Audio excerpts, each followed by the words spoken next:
Thanks, Desmond. So my name is James. I teach here at the college, and I'm a member of Platypus since about 2006, 2007, and an old friend of Chris's. That said, I'm going to interview him about his recently published book, The Death of the Millennial Left. I understand actually there are copies available for sale. So after the talk, if you're interested, please by all means purchase a book. I'm going to speak as an interviewer to try and explore this book with Chris. But I want to say at the beginning that I'm not just interviewing Chris because I'm in Platypus, he's an old friend, but I regard Chris, I think, quasi-objectively as the most important critical theorist today, at least in the English-speaking world. And I say that in the original sense of critical theory. That is to say, right, keeping alive the historical memory of Marxism, the ideas of Marxism, when Marxism as a practical force in the world has long since passed away and evaporated, right? The true understanding of critical theory in its 20th century historical emergence. And so that critical theory of Chris's is best represented in his second volume, forthcoming in January. Could you remind me of the title of that, Chris? Marxism and Politics. Marxism and Politics, also with Sublation, a collection of previously published in different journals and magazines and outlets works. And that really represents his theoretical body of work. And as Chris says, it's not that his political perspective informs his theory, but his theory informs his political perspective. The Death of the Millennial Left is really a kind of, running political commentary of the last, more or less, 25 years, 17 years. 17 years. Not quite 25 years. Not quite 25. 2006, 2007 to today. Right. But that being said, even though these are not explicitly theoretical works, and they're running commentary on ongoing political and social events, nevertheless, they're informed by a critical historical consciousness being brought to bear.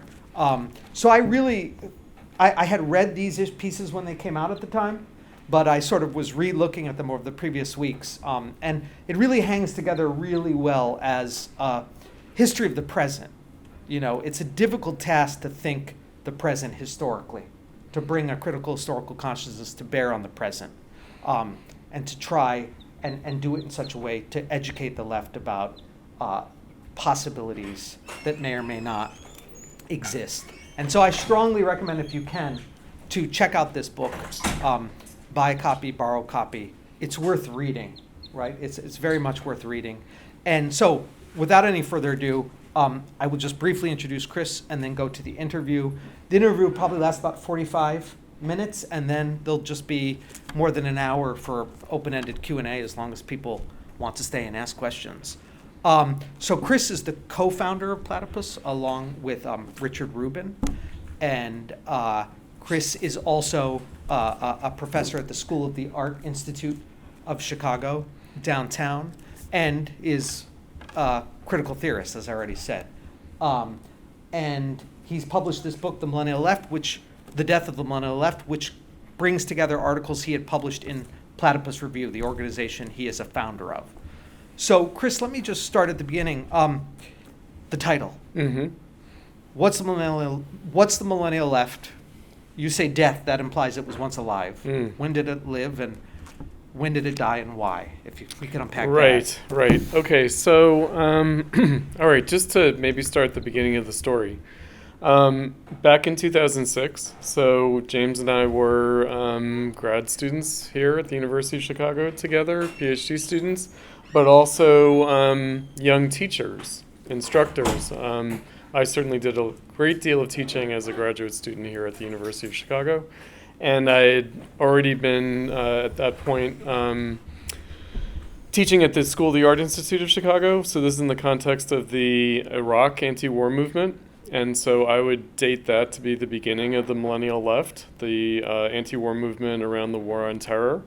And it just so happens that in 2006, when Platypus got started as a reading group with my students from the University of Chicago and from the School of the Art Institute of Chicago, The activist organization for the Millennial Left at the time was the New Students for a Democratic Society, and they had their founding convention here at the University of Chicago in the summer of 2006. So I feel like I've been sort of witnessing the phenomenon of the Millennial Left from the beginning, and that I have a very clear memory of what the ambition was when it started out in 2006. So it marked a change from the left that I had experienced as an adult in the 90s, in my 20s, but also a change from the left that I was initially introduced to as an adolescent, as a teenager, as a high school student in the 80s, because I've been sort of active on the left from a fairly young age. And I noticed that the Millennial Left offered an opportunity that had not previously existed. So, our generation, James and I have talked about this, Generation X, we didn't really have a left of our own. We lived in the shadow of the 1960s New Left. It was very derivative of really the 60s, more unconsciously also the 70s. So there had been an established kind of left culture and kind of protest demonstration activist kind of scene that I came into and that James also had contact with in the 90s. And the Millennial Left seemed to have a greater ambition than the left in my time. So I was invited to do an extracurricular reading group by my students at the University of Chicago and at the School of the Art Institute of Chicago. And that became Platypus. There was a kind of an idea for Platypus, like a journal project by some of us. Richard Rubin is one, Sunit Singh is another, Atiya Khan also, and Spencer Leonard. But also James. Do you remember, James, that we met with the Marxist humanists to talk about being on the editorial board of a journal project? I do. Right? I do. And that kind of went nowhere. That was, I don't know, a couple of years before 2006. And it's good that it didn't go anywhere, because this is what leftists do. They start journals, and, it's not a very propitious way to begin. So I'm happy that we did something else with our students. And, I would say that, again, early on, we had this kind of formative moment, and then we kind of experienced together several phases or waves of activism in the first 10 years after that, that, opened up history in different ways. So initially it was the anti-war movement, anti-imperialism. There were Marxist left organizations that were very prominent in that anti-war movement. So Marxism had something to do with it. We went through the Occupy Wall Street moment, which was more characterized by anarchist ideology, like David Graeber and others. And finally, we entered into the more recent period, which really has occluded the earlier history, and that's millennial socialism in the form of the Bernie Sanders campaign in 2015, 2016, and then again in 2020. The Trump years, really.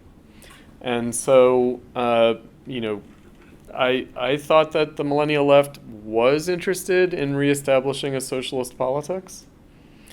That did seem to be the motivation, whether in the form of Marxism or in the form of anarchism. Little known fact, anarchism is a variety of socialism or communism. That they come out of a common movement. They split in Marx's lifetime acrimoniously, but anarchists are socialists and communists just as Marxists are.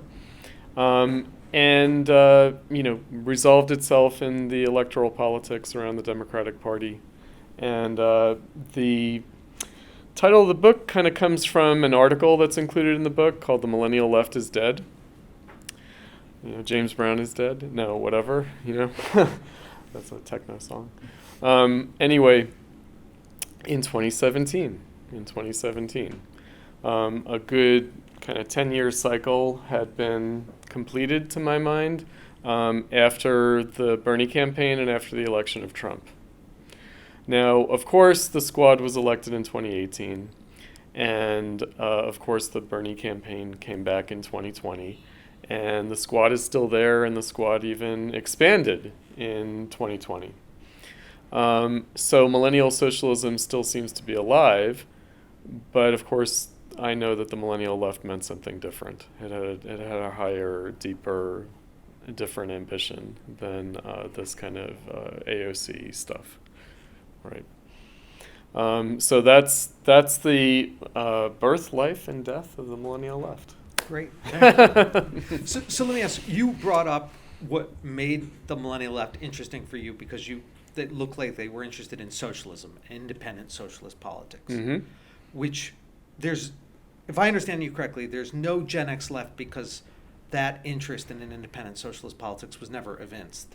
Right. Is that right? Not to the same extent. I mean, of course, people of our generation did join established Marxist left organizations that were basically legacy organizations from the 60s and 70s.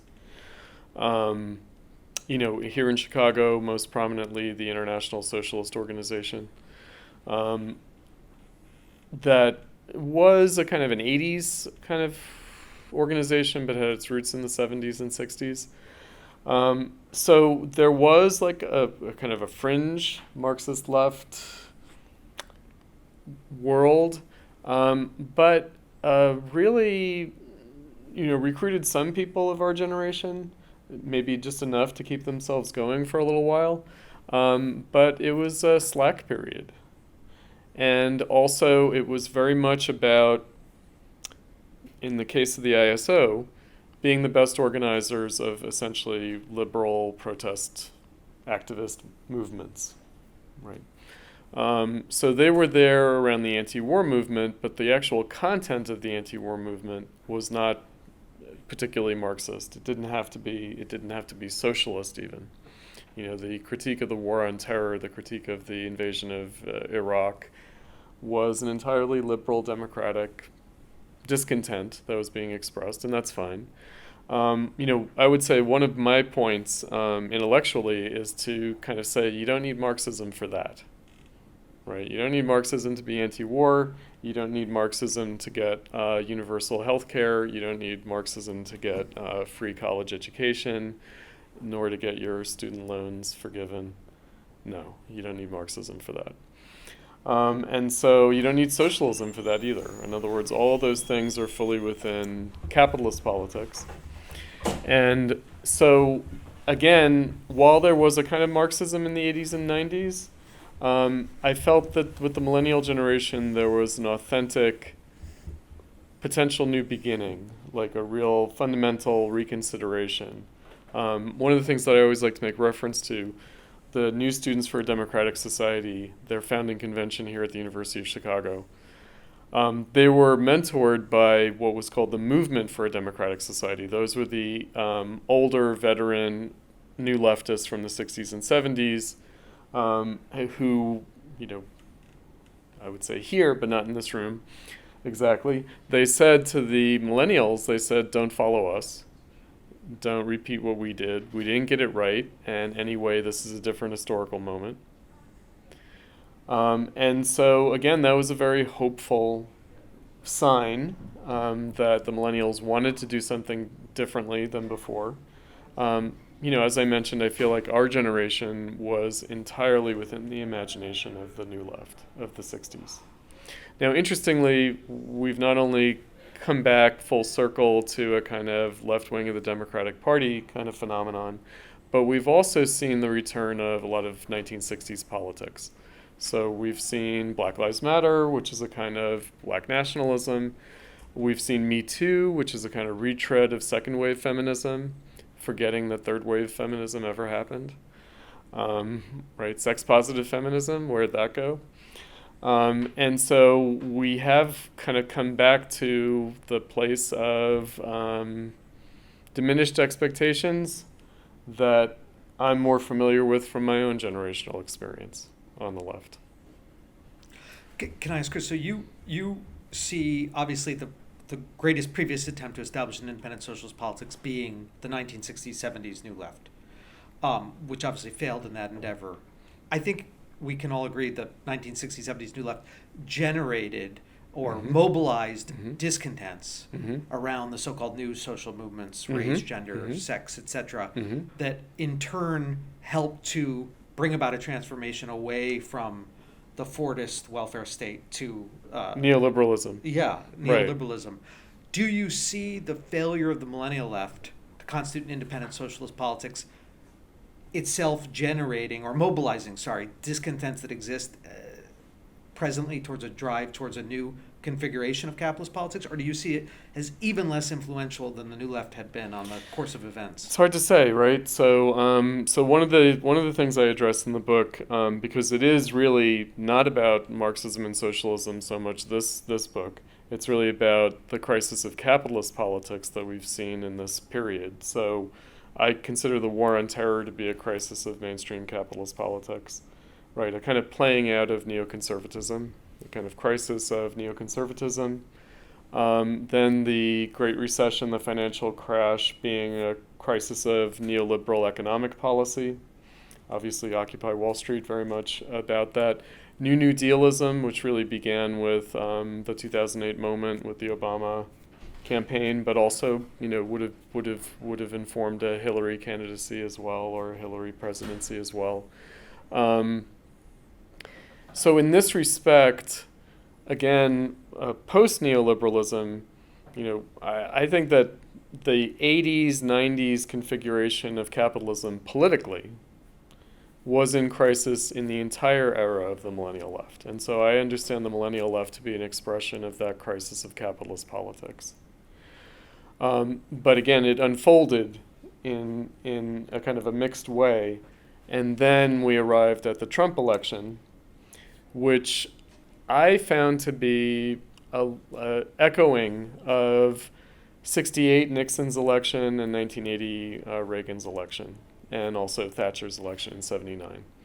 So the crisis of capitalism resolving itself at the level of politics more in a right-wing direction, even though it was preceded by an attempt at a kind of renewal of the left. So an attempt at a renewal of the left in the 60s shocked them because it resulted in Nixon's election in 68.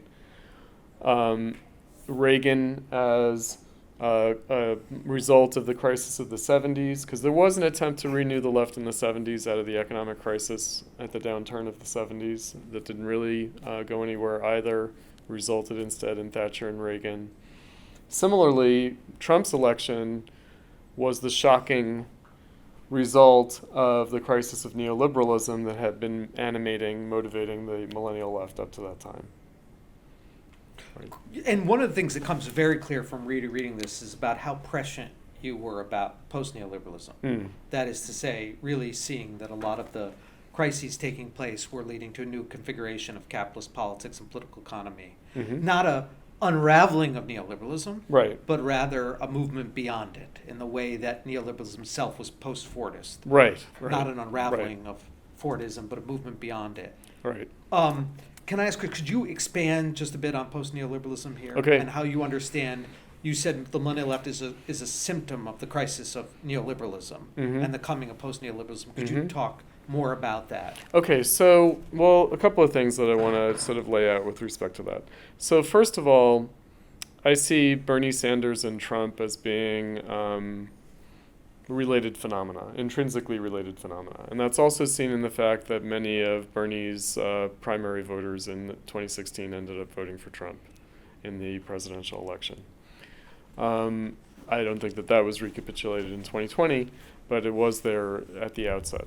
So there is a crisis, we might say, in the United States, in both of the mainstream capitalist parties. In Britain, of course, the Labour Party, the UK Labour Party, had a similar crisis around Jeremy Corbyn assuming the leadership. Also Brexit, and we've seen the playing out of the crisis of the Conservative Party, the Tories, right? They've had a rapid succession of David Cameron and Theresa May and Boris Johnson and now Rishi Sunak. And so clearly the capitalist parties are in crisis. You also saw it elsewhere. You saw SYRIZA in Greece, which basically came out of the failure of the older Social Democratic Party, PASOK, that had been a major kind of leading party, but also a crisis of the New Democracy, the right-wing party in Greece.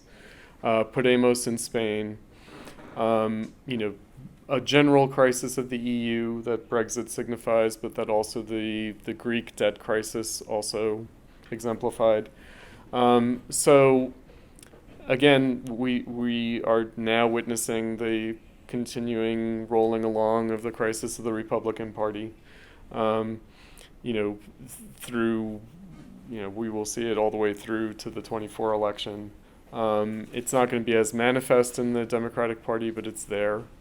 So the question is, what is in crisis? So what came to be in crisis was the bipartisan consensus that came out of the Reagan Revolution, and that has deeper roots in the 1970s crisis. So there has been a shift. There was a shift already in the Democratic Party in 1972 with McGovern. There was a McGovernization of the Democratic Party. There was also a parallel shift in the Labour Party. It absorbed the new social movements in the 70s in the UK. But again, the beneficiary of that shift was Thatcher and Reagan, which did represent an overturning of a kind of status quo in the Conservative Party and the Republican Party. The Reagan coalition of the Republican Party, but also the bipartisan consensus that you saw through the Clinton years. Again, all the kind of aspects of the Reagan coalition have gone into crisis. This might seem counterintuitive, but even the Christian evangelical right as an aspect of the Republican Party, we might forget this now, but under George W. Bush, it was revealed that not only Karl Rove, who was the great, kind of mastermind of George W. Bush's politics, but also George W. Bush himself, even though he's a born-again Christian, recovered drug user, alcoholic, they had a very cynical attitude about the Christian right.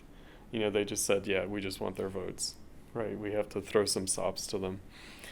So again, when you think about the kind of long historical process, what we're talking about is the emergence of a new consensus after the 60s and then the unraveling of that consensus. And it's now, unfortunately, taking the form of supposed partisan polarization, but that's really a misleading mask for what's going on. In other words, it's not really, partisan polarization. That's not really what's going on. And one of the important ways of looking at that is to recognize that Trump is not on the right wing of the Republican Party. He's never been on the right wing of the Republican Party. He's not on the right wing of the Republican Party. He is a moderate. He's like the centrist wing of the Republican Party. And indeed, what Trump wanted to do was grope his way towards, if you forgive the pun, towards a new bipartisan consensus at the center. Right. Yeah. I'm going to read from your book. The biggest party remains those who don't vote. Trump will win, if this is in 2016, Trump will win if he mobilizes more of them than Clinton. Clinton is the conservative in this election. Trump is the candidate for change. The Republicans have been in crisis in ways the Democrats are not. And this is the political opportunity expressed by Trump. He is seeking, I love this, to lead the yahoos to the center, as well as meeting their genuine discontents in neoliberalism. Right. So, if we look at it in terms of like what's our kind of hot button issue, the overturn of Roe versus Wade, right, the Dobbs decision, and we know that Trump's not happy about it, right? So he appointed the 3 Supreme Court justices that tilts the court to the right, and that guaranteed, right, that Chief Justice Roberts couldn't do some equivocation and dodge the issue. And of course, Trump immediately regrets it, even though he also claims credit for it, right? So how has Trump portrayed it? He has said that, on the one hand, it's bad for the Republicans, it's bad for him because it gives the Democrats this kind of voting mobilization occasion. On the other hand, he also thinks that the way he puts it is that it puts the anti-abortion people in a great bargaining position, right? So again, Trump is the great negotiator. He's like, well, now, their voice has been heard and I've handed them a great bargaining position, and they shouldn't squander it by being too extreme. They should paint the Democrats as being extreme so that a middle ground can be found. And of course, like to most people, it's like there's no middle ground, right? It's either life begins at conception or it doesn't begin at conception. But again, behind that mask of extreme polarization, obviously there is going to be some kind of default middle ground that's going to be established. The trigger laws that went into effect in various states probably won't stand just as they are. And, there probably won't be some kind of there probably can't be some kind of national resolution of it, but it's going to be kind of hashed out, right? And so the question is, again, how do we understand that? So that's like a signature issue on the Christian right or for conservatives. It was a strange meeting point for constitutional conservatives and Christian right-wing conservatives that now, the meaning of which is highly ambiguous, right? So again, what we have going on is, because again, I think I mentioned this also in one of the essays in the book. I think it's Why Not Trump Again, is the 2020 article. Abortion is an issue of the neoliberal era, right? The decision was made in 1973, the Roe versus Wade decision. It very much characterizes the, if you will, legal, juridical, political regime of neoliberalism. I think I put it very ironically, namely that with post-industrialism, not as many workers are needed, and so abortion can be made legal. Of course, I'm trying to, be kind of dark and provocative when I say such a thing, but also be some kind of like Marxist in the sense of, what's the movement of history, what's going on here, what's the relationship to capitalism. It at least bears thinking about. In other words, that's not meant to be like a literal characterization of how history works. But we're living through a similar moment now. And the last moment in the 70s was not clear to people at all.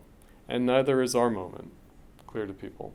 Now, how the left plays into that is that, on the one hand, the left should be the agent of clarification about such things. But actually, it plays an obfuscating role. It plays a role of, to use an old Marxist phrase, rather than revealing, it's concealing, right? So that kind of ambivalent character to ideology and to social and political movements. In other words, what do they reveal? What do they conceal? They kind of do both. And the millennial left has played a part. Now, to get to your question, so I'm just now writing a review of a new biography of Milton Friedman. So I was invited by Compact Magazine, which is this kind of right-wing magazine, to be the Marxist reviewer of this biography of Milton Friedman. I should say very quick, you have an essay on, it's Hayek and Friedman in the book? Yeah, in the book there's an essay on Hayek and Friedman.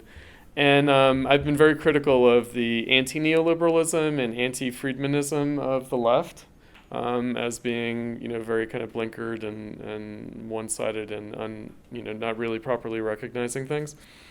Wait, where was I going with that?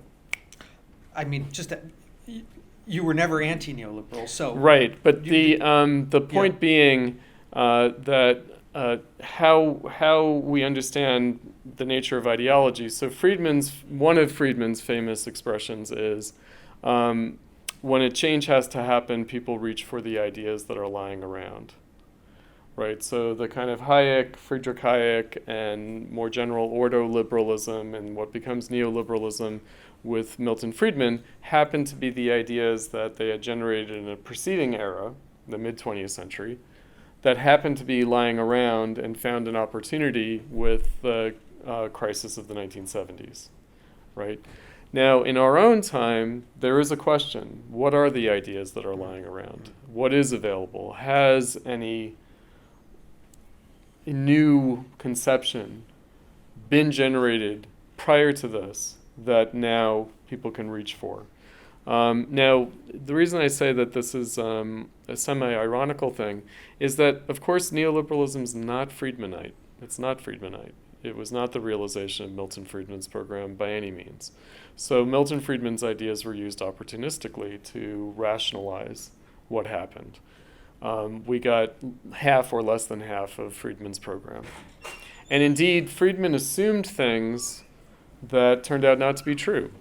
In other words, Friedman did not expect the crisis of the 1970s at all, right?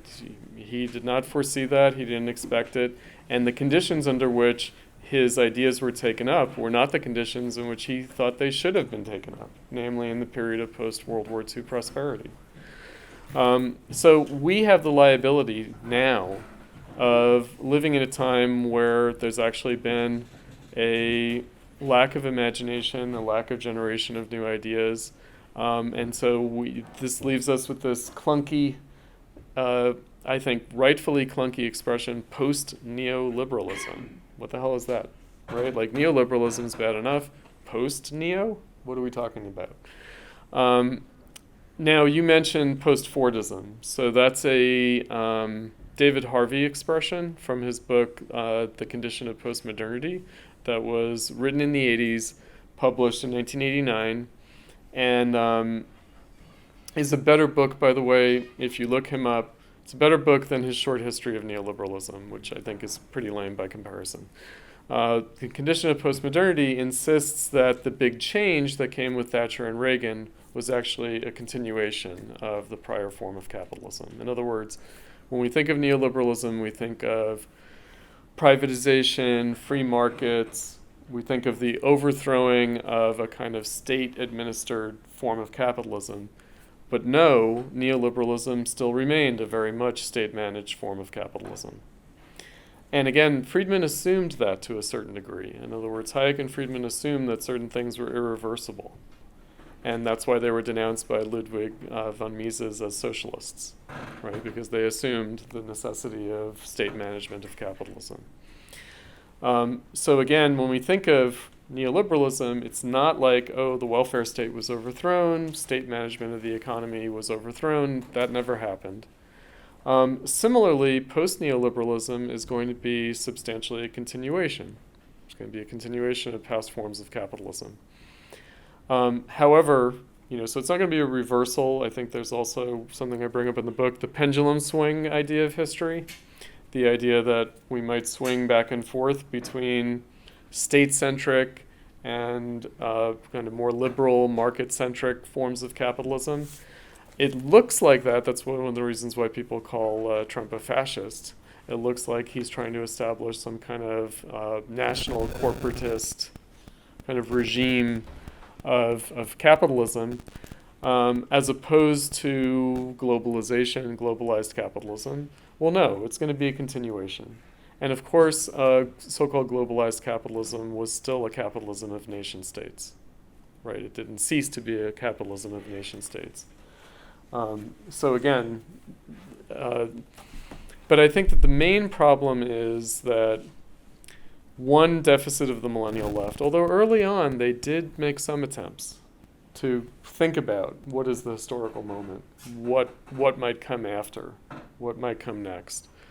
Jacobin, as the kind of journal of the DSA, they did make some attempts to think about these things early on, before the Sanders campaign. They haven't been doing those kinds of speculations or theorizations or even just fundamental thinking, like what is the current form of capitalism, how might it change? They did that early on. They did that in 2011, 2012, 2013, not so much more recently. So the Millennial Left was abortive with respect to that. Again, the social movements of our time have been a retread of earlier 60s social movements. There really isn't anything new there with BLM and Me Too. Now, the ideas that were lying around that were taken up in neoliberalism were of the right, we might say. But the left also played a role. So I think in the Hayek-Friedman article, I write about the fact that charter schools was a new left idea too, right? Believe it or not. And so there was a kind of spontaneous meeting of the minds between a kind of Friedmanite education reform and a kind of new social movement like black identity politics, public school reform too.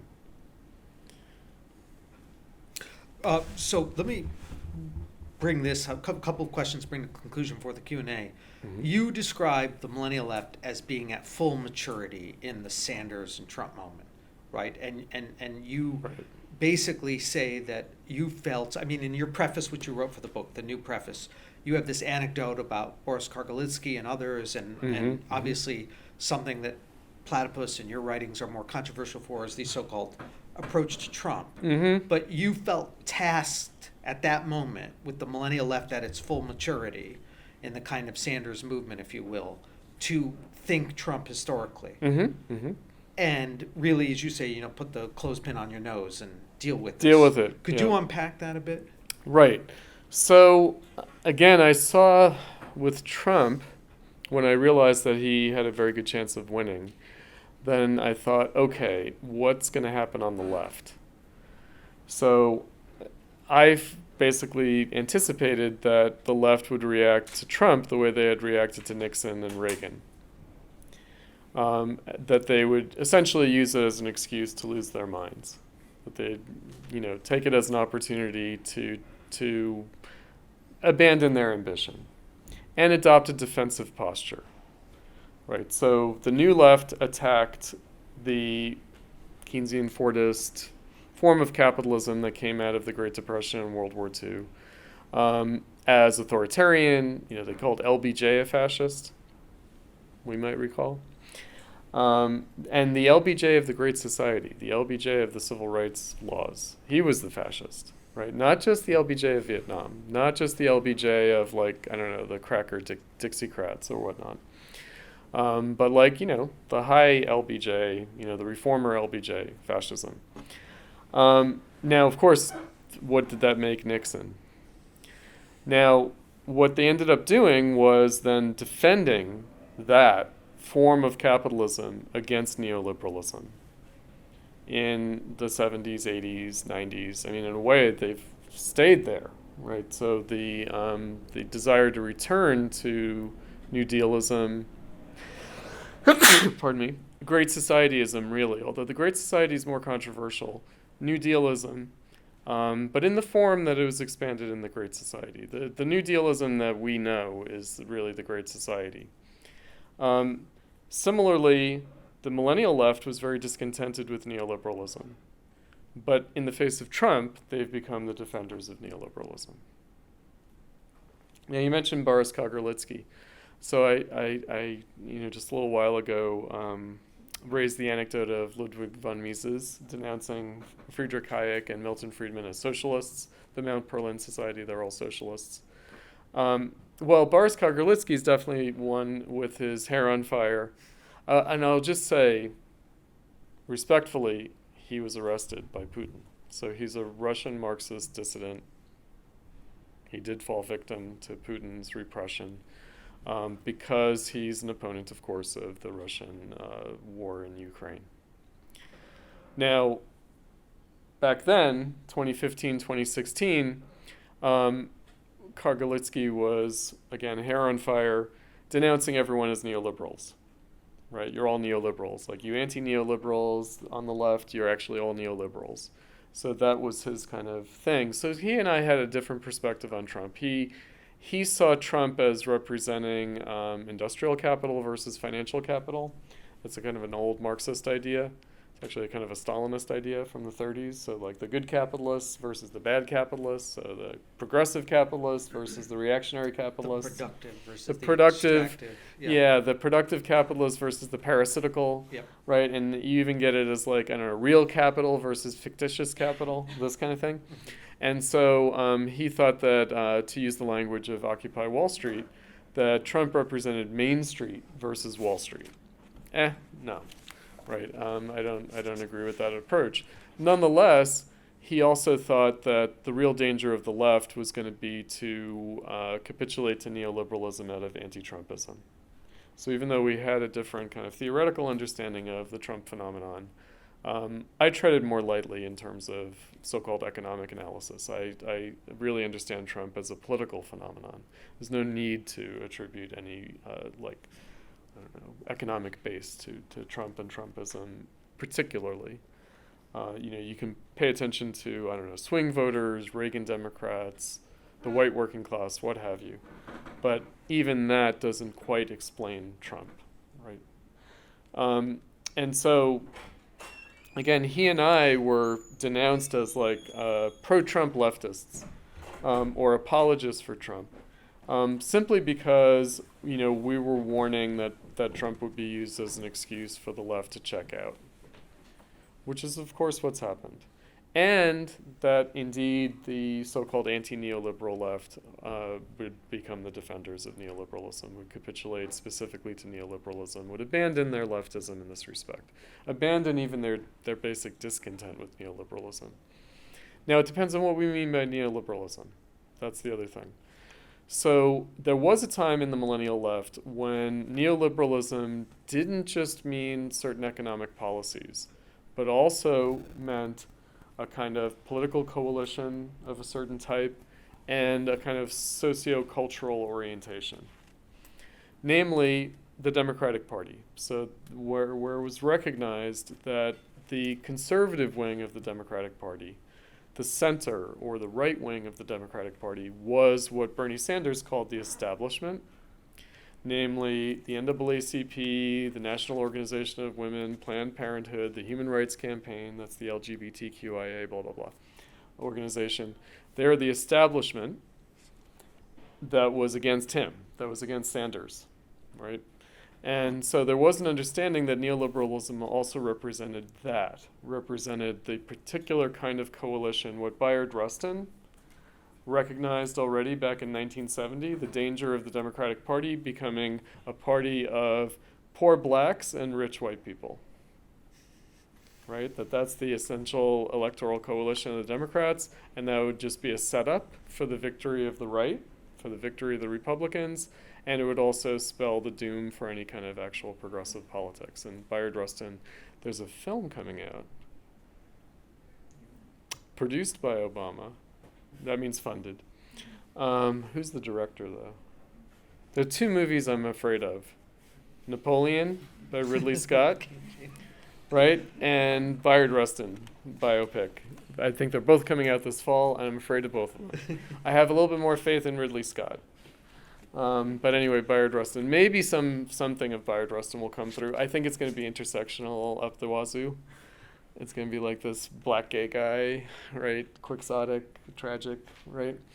But anyway, Bayard Rustin warned about this, and he warned specifically about a kind of black separatist turn in the civil rights movement, the black power turn of the late 60s, kind of feeding into this, right? And so, again, there was a recognition by the Millennial Left early on, even in the form of the Sanders campaign, like what the real problem was, that now, I would say, again, in the wake of the death of the Millennial Left, like look at the Squad. Who's the Squad? Who are the Squad? There are 6 now. There were 4. Now there are 6, right? So it's Rashida Tlaib, who I guess now is in the crosshairs of the right because she's Palestinian American. So with the Hamas attack on Israel, she's going to be set up for total vilification. Ilhan Omar, also I guess Muslim American, Somalian, and AOC, and Ayanna Pressley, and then who are the other 2? Oh, there's more than 2 more then. So there's Jamal Bowman, there's Jay Paul, there's also Cori Bush, who came out of the Black Lives Matter protests, right? So so there's 7, I guess, right? But what do they represent? Of course, people of color, women, right? Like the Essential Squad was women of color, and that was the claim to fame, right? So again, some kind of attempt to link a kind of more socioeconomic left wing, supposed left wing of the Democratic Party with the ticking the boxes of identity politics, with that kind of centrist right wing of the Democratic Party. The reason I say so-called left wing of the Democratic Party is that one of the other points to make about the new left and also the millennial left, things like DSA and Jacobin, is that I would not accept that the labor wing of the organized, established labor wing of the Democratic Party is necessarily to the left of the new social movement, identity politics wing of the Democratic Party. I see them as two forms of Democratic Party conservatism.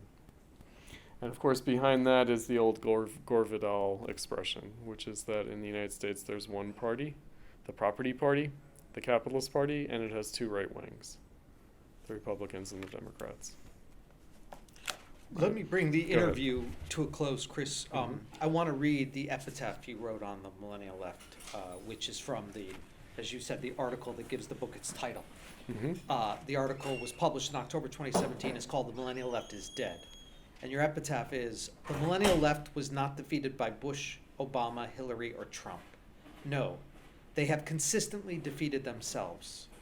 They failed to ever even become themselves as something distinctly new and different, but instead continued the same old 1980s modus operandi inherited from the failure of the 1960s New Left. Trump has rendered them finally irrelevant.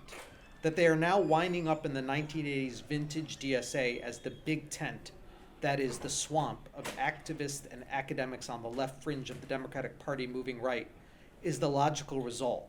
They will scramble to elect Democrats in 2018 and to unseat Trump in 2020. Let me ask you this, Chris. Trying to pull out lessons from the life and death of the millennial left, what would it mean, what does it mean for you when you say they failed to ever even become themselves as something distinctly new and different? What would that mean for you, for them to become themselves? For me, I mean, okay, so a new form of socialist politics, right? A socialist politics adequate to our time, which the New Left in the 60s tried to do. In other words, the New Left understood itself as new and different because it understood that the task of the struggle for socialism would have to be different than had been the case for them, the old left, the 1930s.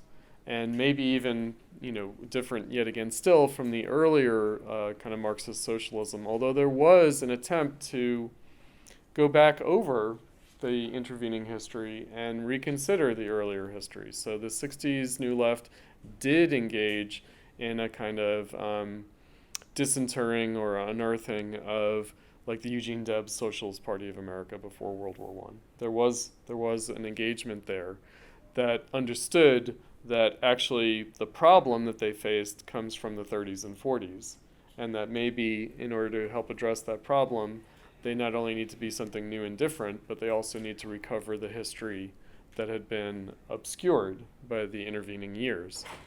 I would say that, again, with respect to the millennial left, they found themselves in a similar position to the 60s left. And they did at first understand that they needed to do something similar, but also transcend, exceed, succeed in a way that the 60s had failed. To do it, differently and to do it better than the 60s had. And instead, right, it became the kind of, first of all, defensive neoliberalism, retread of the new social movements, and also a kind of nostalgia for pre-neoliberal capitalism. Right, so the idea being, and this is where Bernie is actually better, than the millennials, more clear, more honest about what he was about. Right, he was very clear what he meant by democratic socialism in a way that the DSA Jacobin are extremely unclear what they mean by that. Thank you. For example. So let's open it up to the general Q&A.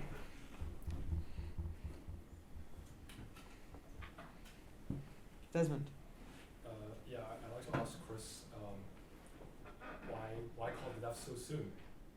Because there are still groups who today are trying to intersect failures in millennial left. There are Zoomers. Yep. Coming up.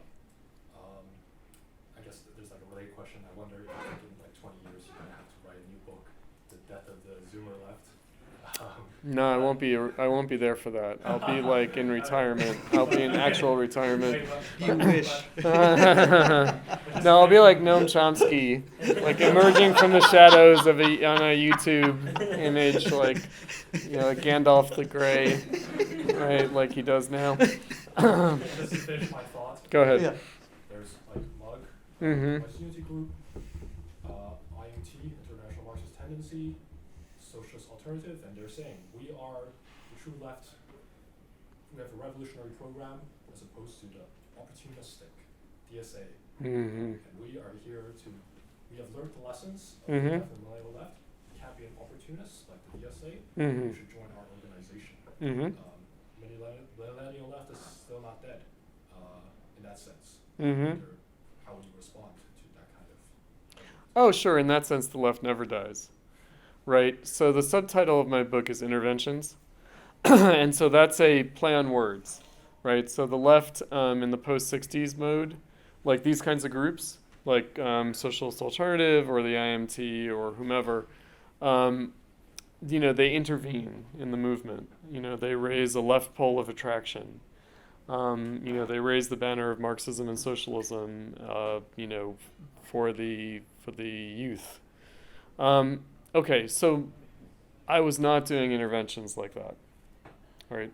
And indeed, I think that a lot of my articles on contemporary capitalist politics would not be recognizably Marxist or socialist by any means. So I talk about like Obama and Clinton and third way politics, this kind of stuff. Because, I thought, in fact, we need to look at these things with fresh eyes entirely and not be, not put it through a Marxist lens necessarily, or bring in Marxism only as motivated. So in that sense, of course, the left never dies. Now, what I was going to say about declaring the left so soon, so the interventions are not like those traditional left interventions. The way I describe it is they're interventions like a doctor in the emergency room that has a patient who's dying. And you try to resuscitate the patient, you try to keep the patient alive, you do this, you do that. I did all those things. But at a certain point, you do have to declare death. And even though the brain cells might be still alive, right? There isn't a definite moment of death, is there? But there is a moment of no return. There's a moment of irrecoverability. And that's when you declare the patient to be dead. Now, a Zoomer left, right? Okay, maybe. But if the Zoomer left is some kind of strange online Marxist-Leninism or what have you, MAGA communism, infrared, that sounds more like my generation, right? Just updated. That my generation didn't have the internet. We had zines, we had whatever. We had a subculture. Right now, the subculture can be conducted digitally. I would not consider that to be a new left, right? Because again, what is the ambition? If the ambition is arguing over Marxist dogma, then that's nothing, right? Because the millennials tried to do something else. They did. Again, my generation didn't. My generation was definitely swamped in internecine ideological disputes, dogmatic, controversies on the left, whether among anarchists or Trotskyists or Maoists or whomever. Even among democratic socialists, social democrats, there was a lot of essentially Talmudic Marxism or leftism. I think that's where we are now, right? I mean, I've seen this before. I've watched this movie before. Now, that doesn't mean that I'm saying that there can't be anything else. Right. I just don't see it right now. And I also see, insofar as Zoomers might reject the millennial left in just this way, they still are kind of in the shadow of it. Right. They're still beholden to it. Kasana Sawant, right? she's not a millennial. She's a Gen Xer, I think. Sure. Yeah, she's a Gen Xer for sure, right? So in other words, she's always known you shouldn't be an opportunist and you shouldn't be a DSAer. And, I could say I've always known, but what I tried to do, what I put myself through in Platypus and, exemplified in these writings, is that I had to bracket myself. I had to say, okay, look, I'm not gonna be the one to tell you what Marxism is. Let's see what it might be, actually. And it's miserable to end up in the position of being the one to say, no, this is not Marxism, and I'll tell you what Marxism really is. That is itself the sign, right? When I find myself in that position, that's the sign that something didn't happen. Sorry to point, but right here in the black sweater. Yeah, so you kind of mentioned Friedman's, Mhm. the idea of like a gap of there's no ideas to reach for, right? Mm-hmm. My question is, A, is there like a link to Fisher's idea of capitalist realism there? B, do you view that as kind of like a deliberate sort of destruction or drying up of potentialities, or is this just some like weird cultural accident? Well, it's not an accident exactly. It's a kind of a deep question. Where did the social imagination go? That's what I take the Mark Fisher point to be, which is the lack of imagination. One could point to a million things. How come, all movies are remakes or sequels now, right? Like it's a little stark, right? So there's a lack of imagination in the culture, in art, in politics, in social thinking, in economics, perhaps, right? So I don't know how to attribute that. In my most misanthropic thoughts, I say, this whole fucking student movement 60s shit, attack the university, that basically they destroyed all social political thinking, all culture, all art. Like the 60s generation, they, in their narcissism, just burned it all down, right? It does seem that way, right? My generation definitely suffered from that. It seems that the millennials and the Zoomers are suffering even more from that, right? In other words, they took their education and they said, actually, we don't want anyone after us to get the education that we got. And they actively destroyed it. Yeah, I'm an academic, so I see it. It's in academia, it's in every department, right? My colleagues, my generational cohort, don't even know what was destroyed, right? It's naturalized entirely. And now that the millennials are academics, again, do they even know that there was something, right? So what the 60s rebelled against, unfortunately, they have pretty thoroughly annihilated, right? But that's my most misanthropic self. I wouldn't hazard a hypothesis with regard to, who was it who wrote about in the New Left Review, of all places, like the end of the graphosphere? He was an old New Leftist, He's, he's like a kind of ideological thinker of the Cuban Revolution, but like French, but like maybe Latin American. The end of the graphosphere. So he was talking about how, the culture of the bourgeois epoch was based in writing, and the passing of writing into the internet or whatever. Debray? Yeah, Regis Debray. Yeah, it is Regis Debray, yeah, right? And yeah. this is it's Regis Debray. Sorry, I have a mental block when it comes to these people. In other words, they annihilated everything, and then I psychologically annihilate them in my mind by forgetting their names. But I know that they're guilty as charged, but I don't remember their names. They've been unpersoned. It's Regis Debray, and I wouldn't make any such claim. I think that's facile. Right, that's new media is destroyed, a culture and a political economy. No, right. I mean, just to give you an anecdote very quickly, I mean, when I was an undergrad, like many of you are now, in the second half of the 1990s, you know, professors, you know, you're reading Edward Said, you're reading Michel Foucault, right? And you read these things and there are these references in there you don't understand at all. And the people like Foucault and Said just took for granted they were steeped in a long developed critical and intellectual tradition that they absolutely would have expected people to familiarize themselves with whatever before they opened Discipline and Punish or Orientalism or what have you, right? And whereas now, I don't even know if they, Foucault and Said are probably too, I don't know. Recherche. Yeah.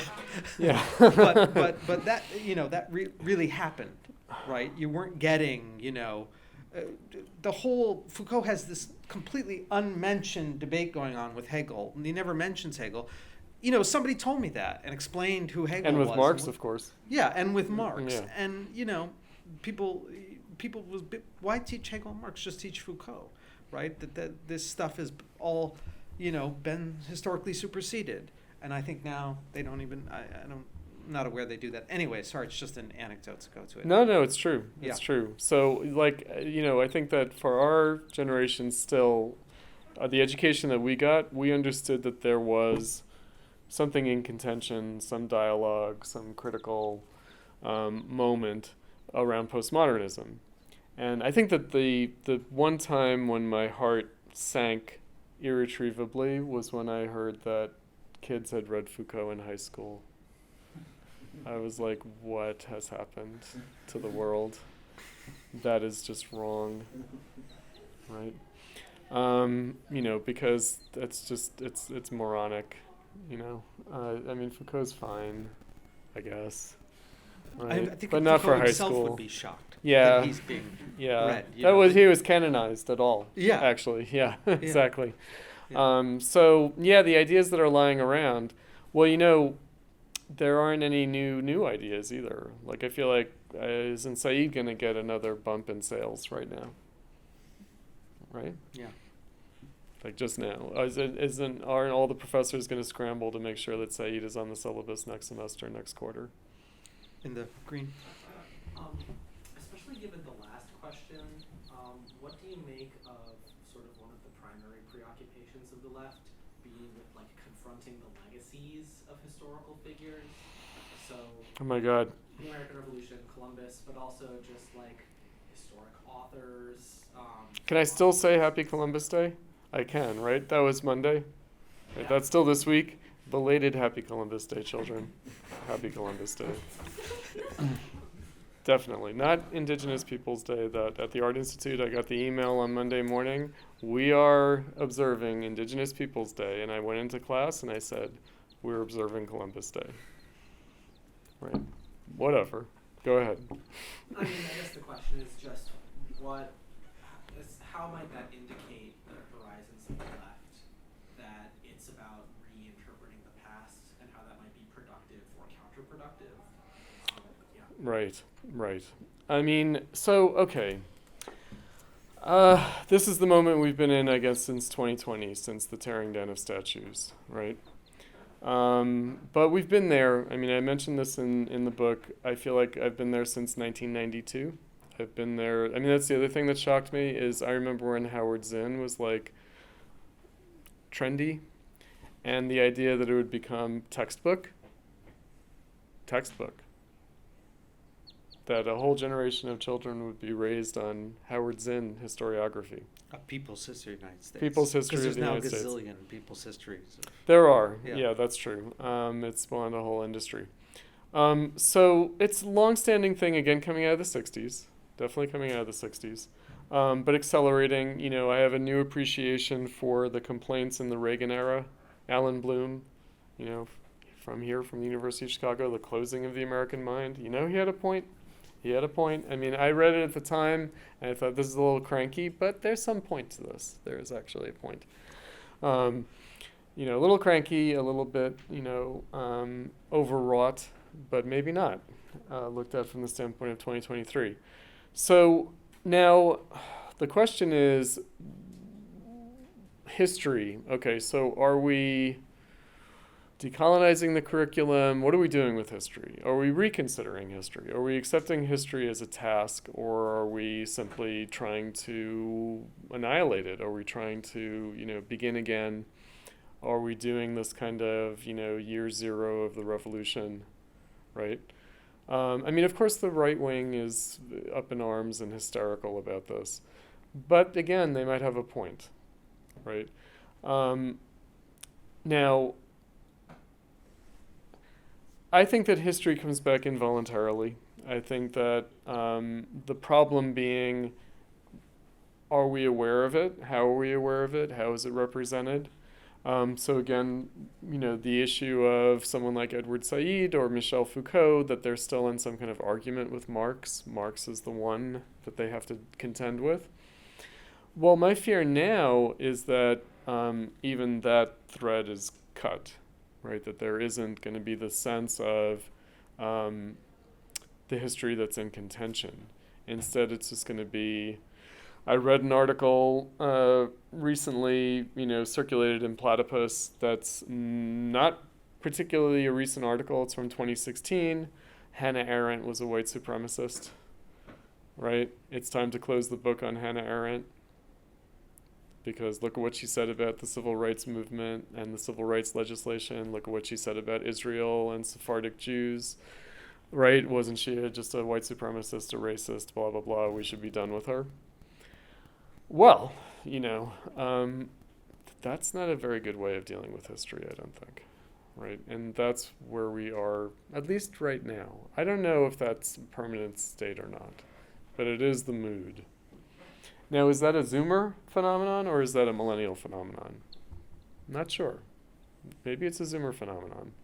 It's a millennial phenomenon. I felt like it was already coming up with the millennials, right? The decolonize the curriculum was there before the George Floyd protests. It was there. It wasn't there to the same degree, but it was there. So I'm not sure if that quite gets to what you were trying to get at. I didn't have a particular specificity. Yeah, I think that my hope, this is, am I particularly optimistic about it? No. But I am hopeful that there is something objective in society that will drive people back to historical ideas. In other words, I do think that it's at least worth considering that we still live in capitalist society, or, the crisis of capitalism, in a way that makes people ask, well, wait, what was that again? What did Marx say about capitalism? What is that, I'm not sure that will be the case, but I suspect it might be the case. Right. That ideas have a historical substance to them that can't quite be expunged entirely, anyway. I have a few points, and hopefully I'll remember them all. But first of all, I think, isn't it sort of implicit in your name and periodization here, the Millennial Left, Mm-hmm. that the left's leadership is and should be the youth? It seems to me, because, well, I'm a millennial. Uh-huh. I'm in my 30s now. I Uh-huh. never announced my retirement, but and I also don't identify with this Millennial Left as you characterize it, most of it anyway. So Right. I would hope it's dead. That's another point. But it strikes me as like a very new left idea, or a very American idea too.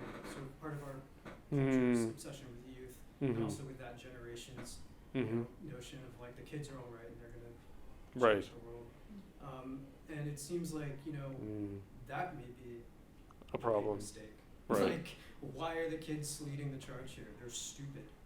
Like, they're kids. They've always been stupid. They need That's some true more too. leadership than that. And why shouldn't older people? Garibaldi, he was marching on Rome like when he was pushing 60 or something. Like, come on, like.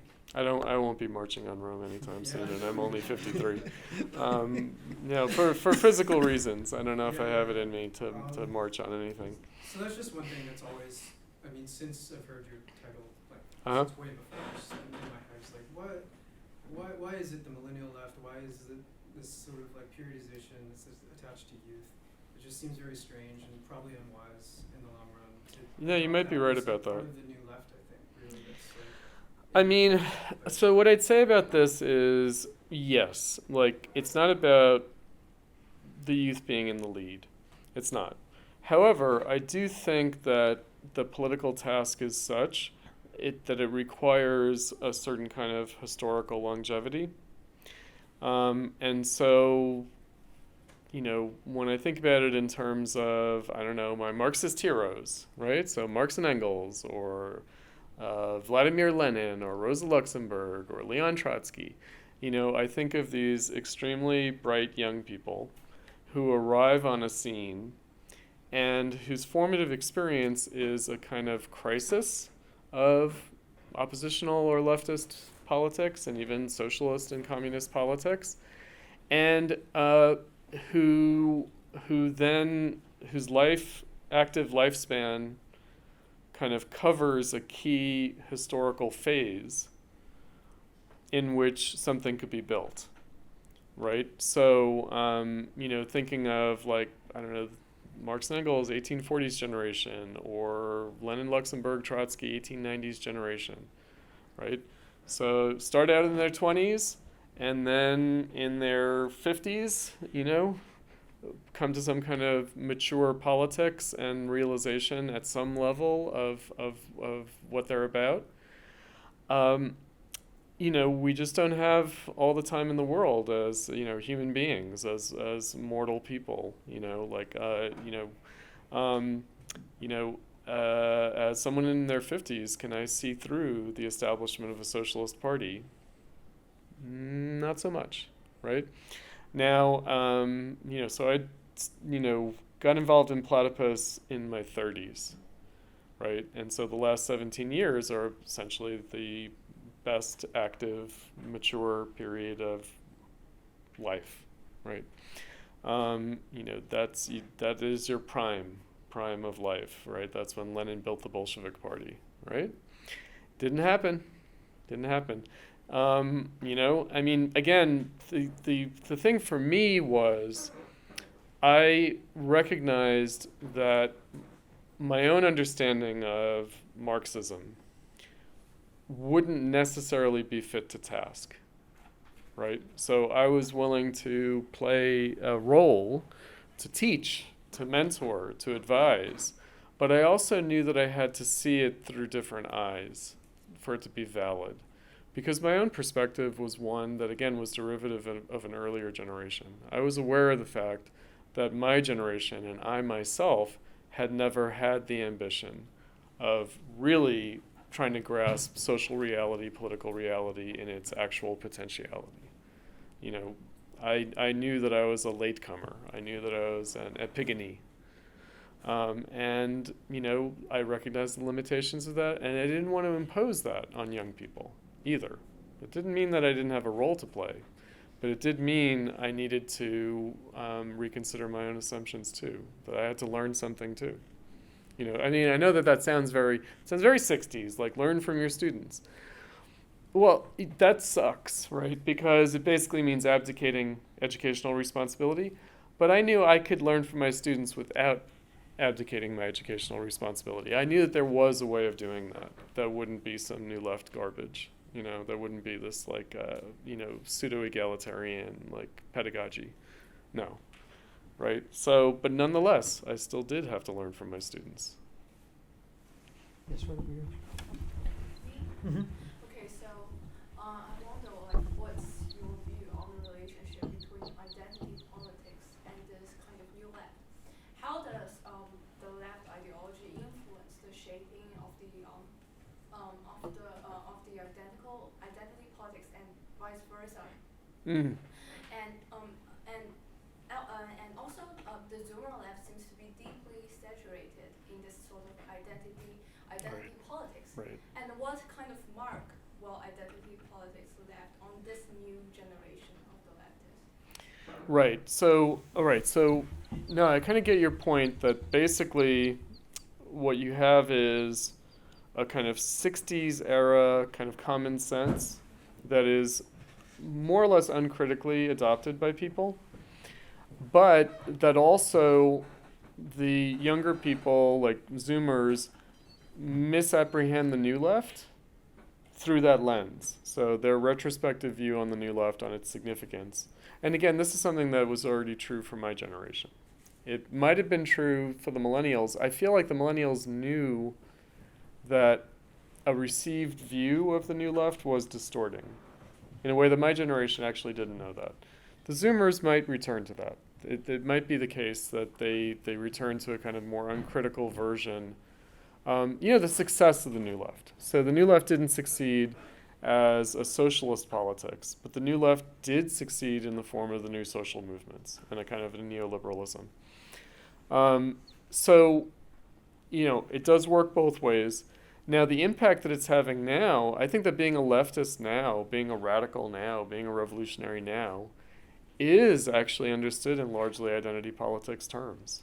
It is. And that's to me a kind of shock, if I have to confront that. Now,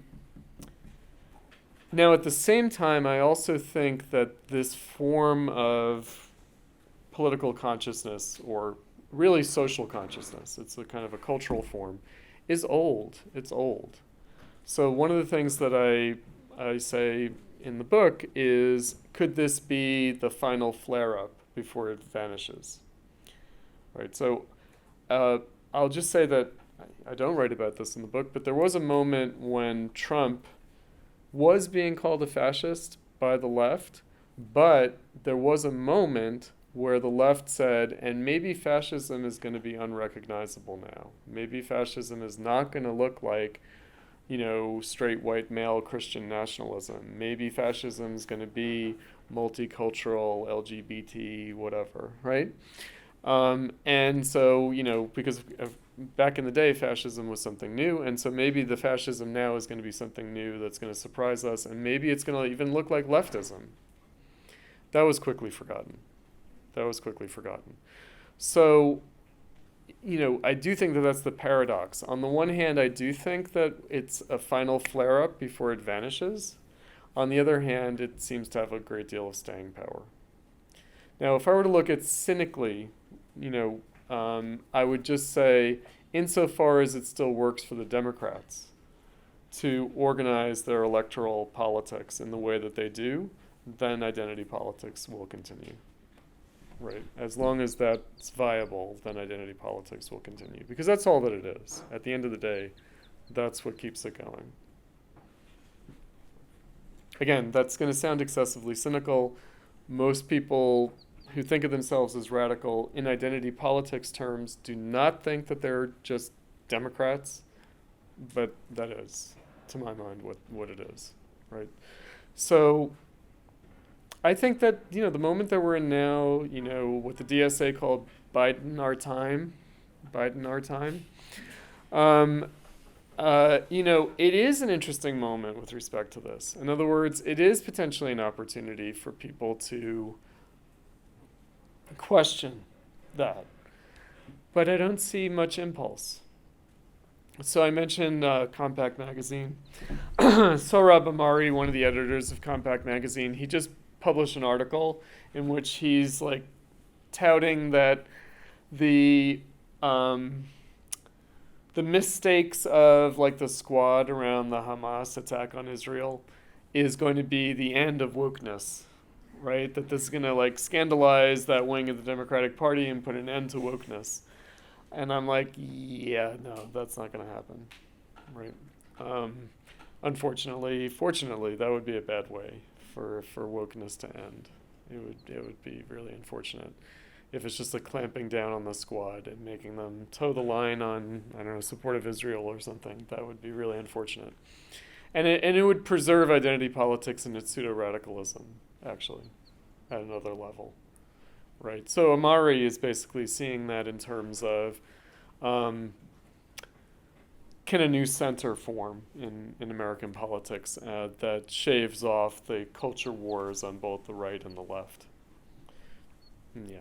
Sunit?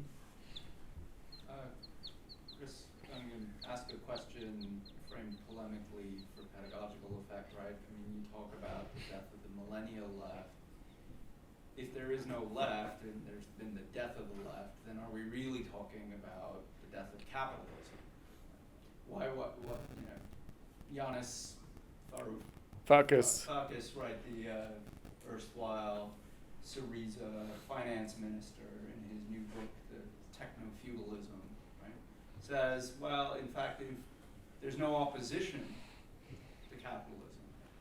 Capitalism and it was named by Marx as capital, not the age of capital. We've been stuck with the ism. It's become a geological age. Was a passing ephemeral moment. In the absence of a left, why characterize it as capitalism, right?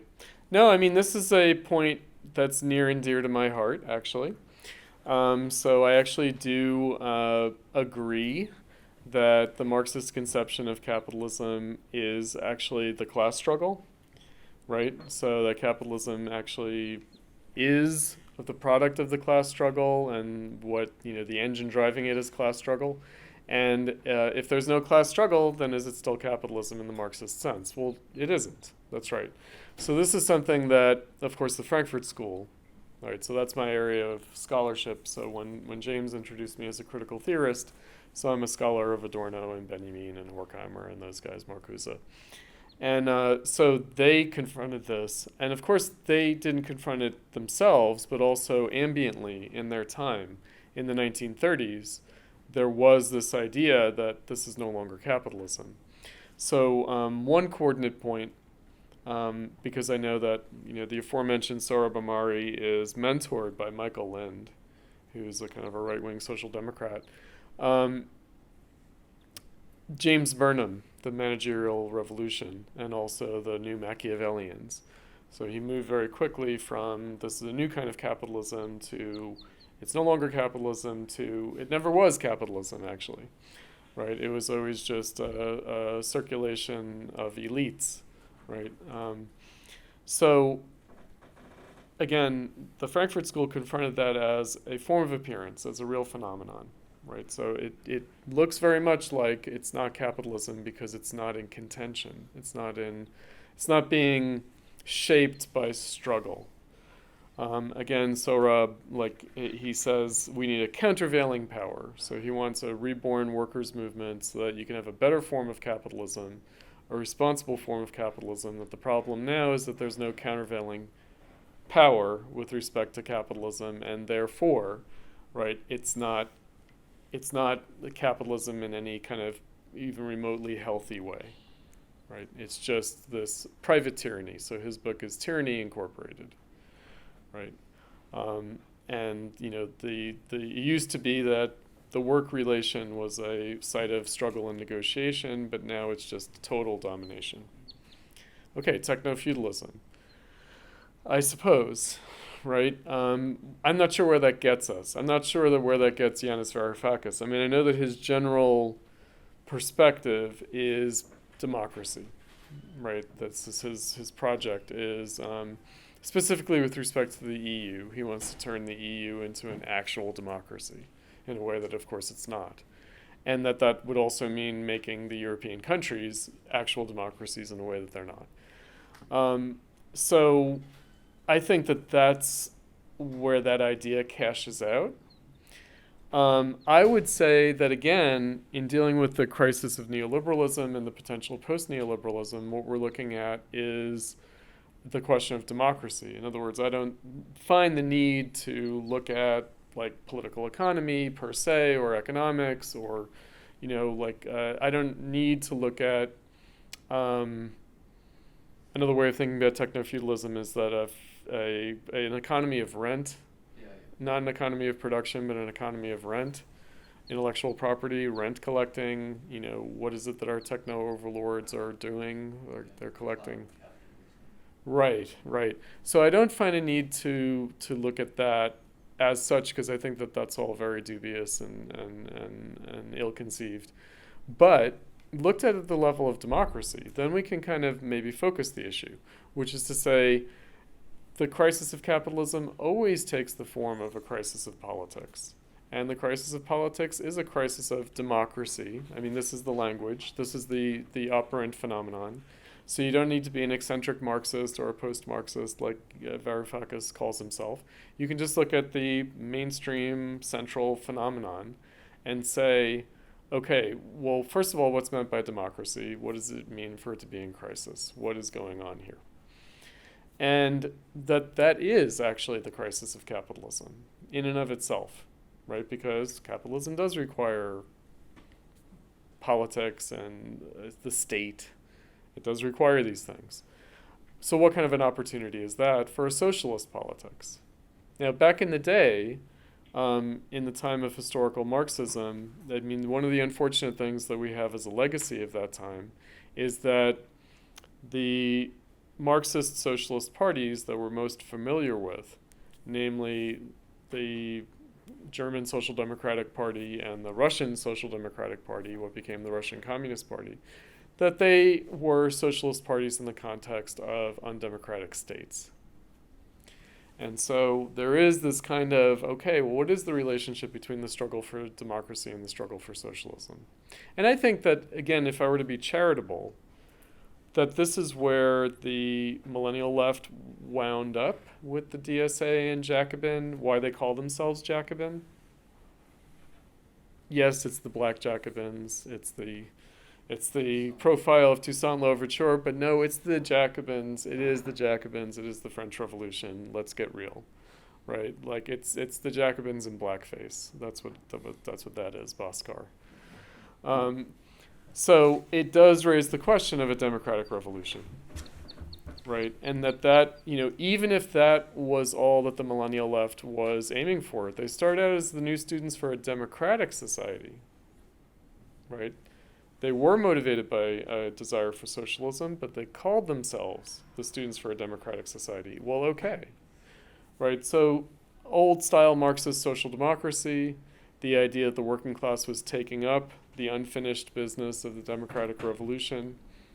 There is something to that, like just again, to recuperate Yanis Varoufakis a little bit. I would be unhappy with having to have this overwrought characterization.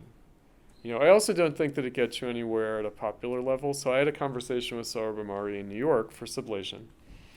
And it does seem like his Tyranny Incorporated book, that the idea is that this could be some kind of rallying cry, that you could mobilize people in the name of fighting this private tyranny. But then you realize that actually this is aimed at intellectuals. It's not aimed, this is not meant to be a popular book in that sense. And it's aimed, moreover, at right-wing intellectuals. It's aimed at people who, are unfamiliar with the realities of private tyranny and capitalism, right? And then, okay, well, who are you trying to convince? What are you doing? What's going on here? And, Varoufakis does have a different ambition, but I feel like he's talking to other leftists. He's trying to convince me of something, and you don't need to convince me of anything. He's adopted social democracy is dead. Right, because that's what SYRIZA aimed to be. They aim to be the better PASOK, right? The Social Democratic Party that kind of was the victim of the Great Recession. Yeah, well, the democracy talk actually ties into sort of what I was thinking of, but you mentioned how the Millennial Left changed over the years, and there's sort of roads not taken, or at least moments that were passed by. Mm-hmm. And you were mentioning things that were written in the Jacobin's journal and things like that. Mm-hmm. Though I think Occupy that era is what you're referring to, Mm-hmm. which I think is where we met actually in this very building. Yep. Years ago. But Harper Cafe. yeah, but I'm curious, what your take is on that moment in that time. Were the roads available that were not taken? It does seem that there was this, in essence, a lot. Everyone's memory of Occupy for the years after it were that was a mess, a failure. It was. I mean, it was great when it happened, and then it gets crushed, and then after that, everyone's pessimistic and criticizing it and everything, as they should criticize it, obviously. But right. that failure is part of what brought a lot of us Right. me, a lot of people, into the Democratic Party, Right. into organizing for Bernie Sanders and all that nonsense. So, Right. Um, Right.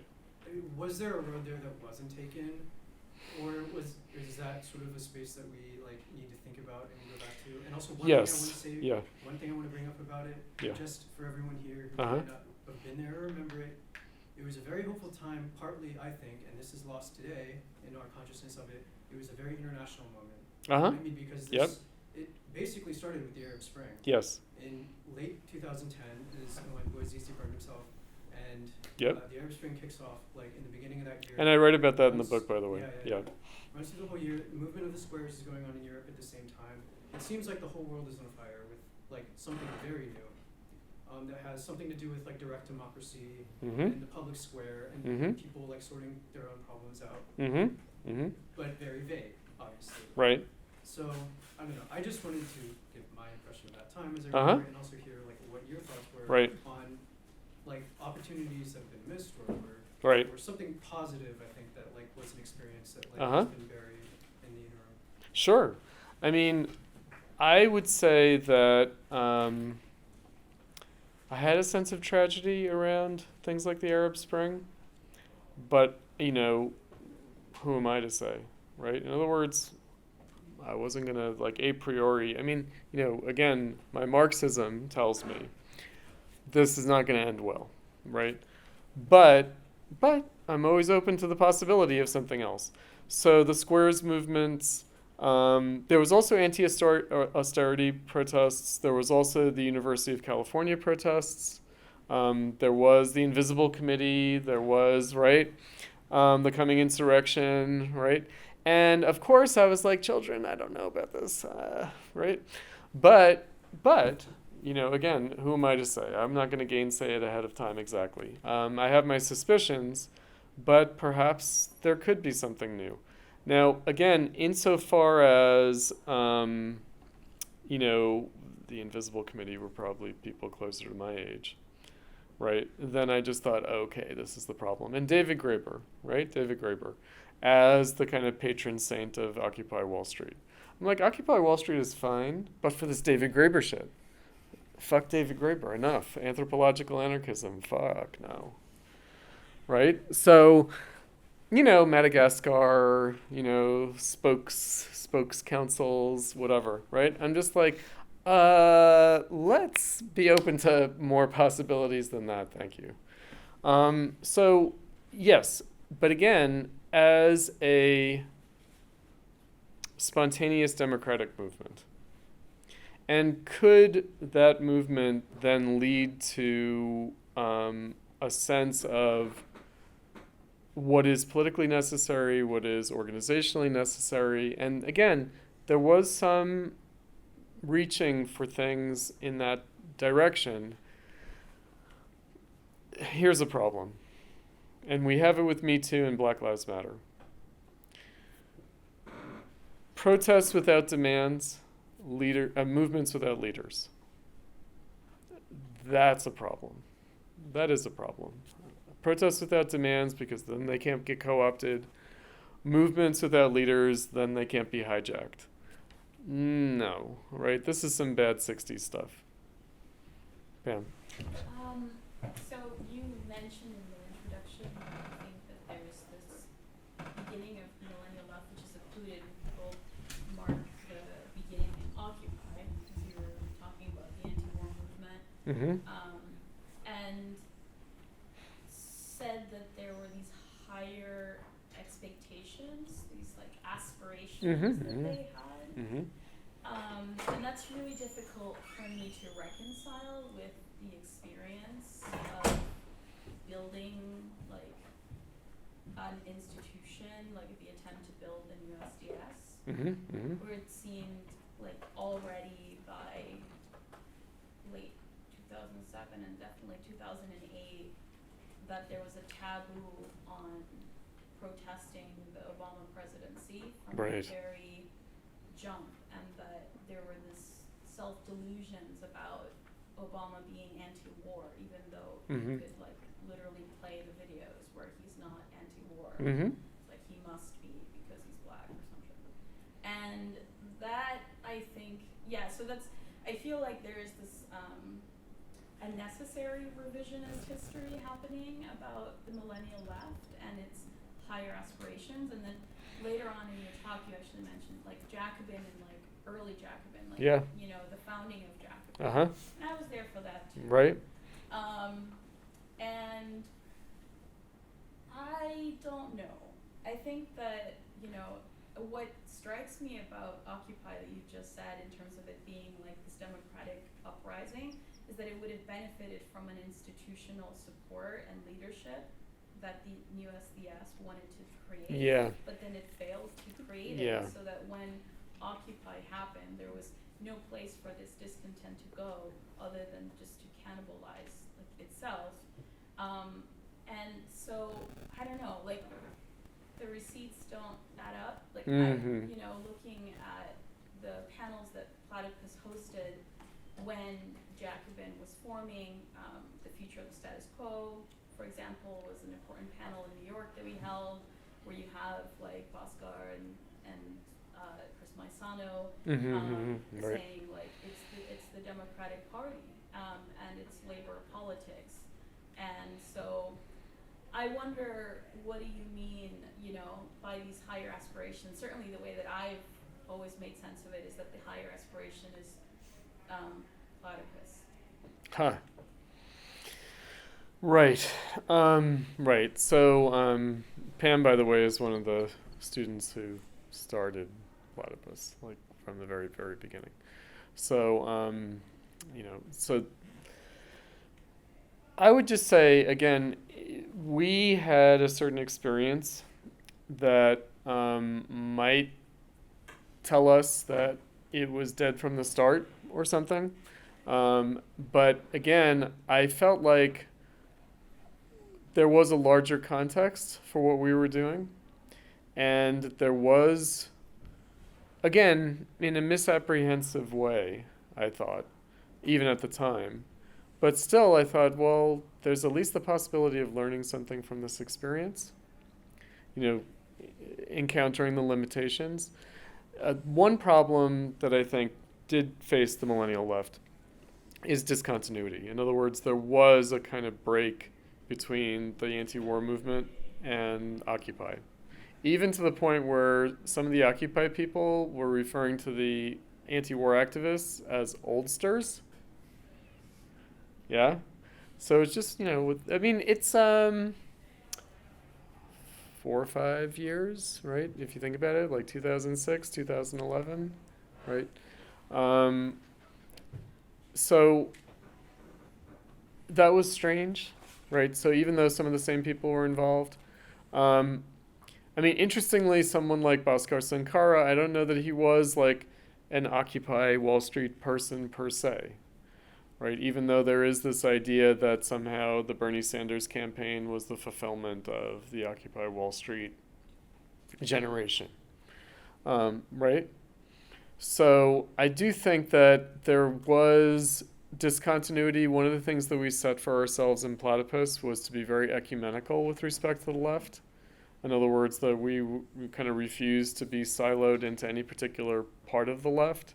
So we included liberals, social democrats, socialists, communists, anarchists, like the whole range of people who might consider themselves to be on the left, even like post-left leftists, because that was a thing even before Benedict Cryptofash. You know, that's an old thing also, that's an 80s and 90s thing. That's a kind of a very 90s thing, like post-leftism. Post-left anarchism in particular. So we wanted to include all of it. We wanted to not a priori exclude anyone or you know, have any kind of biased assumptions about, you know, what's important with respect to the left. But nonetheless, the left did remain very siloed. It did remain very fragmented. I mean, the Millennial Left, you know, there was a Marxist wing and an anarchist wing. I mean, and they didn't ever quite get it together. There was some cross-fertilization, but not nearly as much as there would have to be. Right? So it did suffer from that. But I do think that, for myself anyway, I thought, well, there's no particular reason why people should stay siloed in these sectarian fragments. that again were the legacy more of my generation, right? So I didn't take people's kind of nominal declarations of ideology too seriously. Maybe I should have taken it more seriously. I don't know. You know, I thought it was more propitious to all these things being reconsidered, you know, in that time. Yeah, I mean, again, in retrospect, it can be easy to say, you know, that wasn't gonna go anywhere. And I think that nonetheless, to be true to the historical moment, we have to be true to the expression of potential. However fleeting, however glimmering, you know, however ephemeral. It was there. It was there. You know, not nearly as developed as I'd like it to be. And I feel like maybe the question of like practice, like that's what I was trying to get at. So there's the question of ideology. So people are hidebound at the level of ideology. They're also hidebound at the level of practice. There's kind of a lack of practical imagination. So I was willing to forgive a lot of, you know, youthful error or something and say, oh, well, you know, they're going to try this, they're going to try that. Of course, they didn't try nearly enough, right, in practice. So, I mean, my general orientation is at the level of ideology, at the level of, like, intellectual concerns with theory. I mean, that's my kind of world. But also in the practical realm, I was aware of the fact that there's no particular reason why people should be stuck doing things the old way. And something like Occupy Wall Street, much more so than the anti-war movement. The anti-war movement just seemed like, okay, I've seen this film before. Occupy Wall Street was a little different. It did hark back to the anti-WTO stuff, but it also seemed to be different. It seemed to be not merely a protest demo. So what I mentioned, which is its self-understanding, I thought was inhibiting. You know, leaderless movement, protest without demand. That seemed to be unfortunate. But I also thought, you can't stay there. You can't stick with that. As it turns out, you can, right? There is no such thing as Black Lives Matter. It's a leaderless movement. Don't point to this person who wasted the money on this mansion. Don't look at this tweet, right? There are no leaders. This is what, you know, Whitey is doing. He's trying to, like, hold us to this or to that. But no, we're amorphous. We're everywhere. We're nowhere. Right? V for Vendetta. We're all wearing the Guy Fawkes mask. Do you remember that? Remember that? Right? No. Like I said, I thought that objectively, we might say, I'll sound like a Marxist, objectively they had to transcend that. They didn't. Well, they went to Bernie Sanders for leadership. They went to leaders like that are offered. Yeah, that's true. That is true. I mean, poor Bernie. I mean, you know, so I write about this in the book, like, who'd have thunk it that these, like, figures from the 80s would come back? Like, I was like, you've got to be kidding me. Bernie Sanders is running for president? Donald Trump is running for president? I mean, these are people from my time, right? And yet, right? And yet I wasn't going to just laugh at Bernie the way I did when I was in college, when he was up in Burlington, Vermont. Like, oh, Bernie Sanders. You could be a socialist like Bernie Sanders. What a joke. You know, I was like, okay, Bernie, all right. You know, it's the same way with Trump, though. So, was Bernie a leader? I wish he had been. He was structured. Yeah, no. I know what you mean. I wish he had said to the millennials, you know what, children? No. Right? Well, I just have a question about that and about Bernie. As you know, you said one of the hand is when the millennial died. But I'm trying to figure out this. How could the millennial left die? If we're characterizing it by the youth movement, how is it that their death came by the lack of success of someone that had had a career for So many years, right. and that someone, you know, the so-called leader of this movement was not a millennial? And what can you say about the fact that the millennial left was led by someone like Bernie Sanders? I mean, the way that I put it is Bernie was fully willing to be what the millennials wanted him to be. Right? Now, it's true that Bernie was what he was, meaning that Bernie was an old-style socialist who had, in a way, set himself up as a permanent gadfly in neoliberalism. So his political career is of the Reagan era, very much like Jeremy Corbyn, right, whose political career is very much of the Thatcher era, and whose constituency, is entirely neoliberal, right? So the constituency of Jeremy Corbyn is a gentrified neoliberal middle class neighborhood. It's not some kind of northern England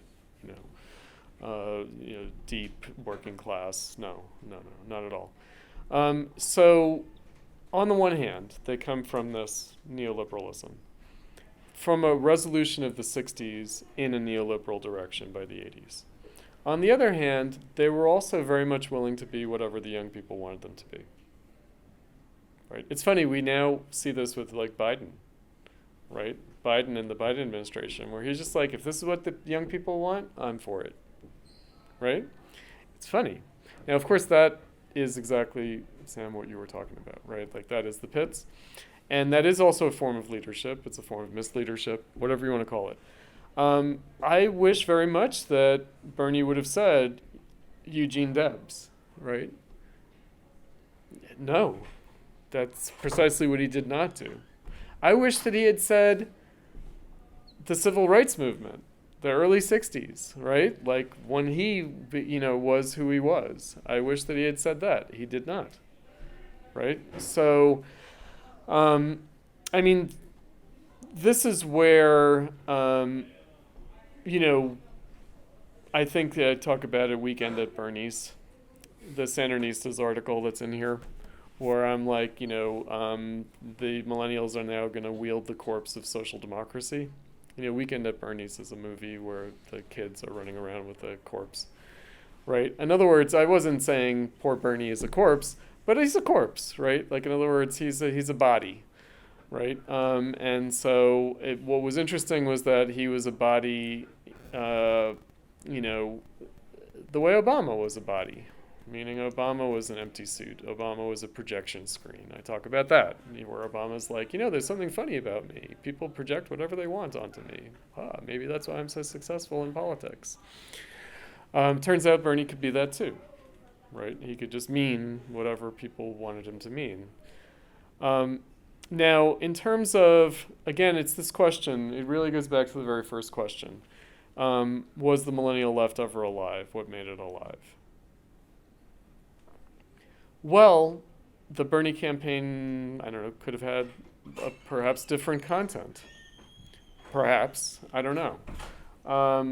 It seemed to have a different content in 2015 and early 2016 than it had late 2016, right? So again, I brought up how he denounced the establishment. He stopped doing that, well into the primaries. And he basically gave up trying to bring like independent voters, because I don't know if you guys remember this, but both Bernie and Trump were disqualified by their opponents because the idea was they're only winning in the primaries because they're getting independent voters. They're not getting Democrat voters. They're not getting Republican voters. So they're getting kind of inauthentic endorsement, right? So they can't really be the leaders of this party because the party is rejecting them. And, who the hell is voting for them? Who knows, right? So there was that kind of idea. But, of course, that is in some dim way what I thought represented something else, right? And again, I pointed to the crossover vote. Minimal as it might have been, there was crossover vote. There were people who were like, if Bernie's not the nominee, I'm voting for Trump. And they were young people. They were millennials, right, who had that attitude.